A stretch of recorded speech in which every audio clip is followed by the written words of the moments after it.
तुमच्या आयुष्यामध्ये अशी एखादी व्यक्ती असेल की जिने तुमची कधी साथ नाही सोडली? कशाची साथ कोण साथील राहतंय? मित्र राहिले का खरी? अरे ते काय करतात, आपली संगत करतात आणि आपल्या बायकोकडे जातात. हे मित्र असे आहेत जगात आता. तुम्हाला मग एकही मित्र नाही आता? मला मित्र मी ठुतच नाही, मित्र कुत्र कोण नाही कोणाचं. तोंडापुरतं बोलते, माग शेजारच्या.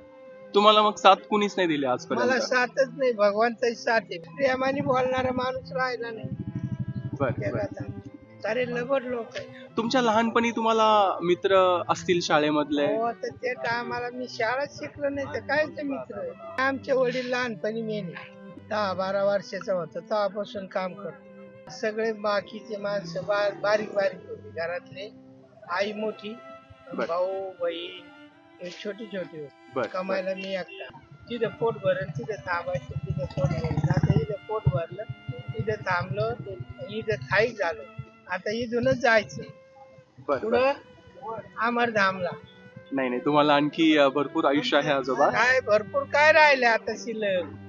काहीच नाही राहिले शिल्लक. हा सगळं आनंद झाला. आता काय राहिले? फक्त आम्ही वाट पाहतोच कवा नेतोय आम्हाला.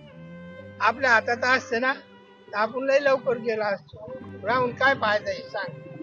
कष्ट केल्याशिवाय खायला नाही. हा, बरोबर आता आहे. जमाना कसा आलेला आहे, तू कमी तू खाय. बायको नाही, पोरग नाही, सून नाही, लेख नाही, कोणी कोणाचं नाही. जगामध्ये काय आहे, स्वतंत्र सगळं पाहिजे.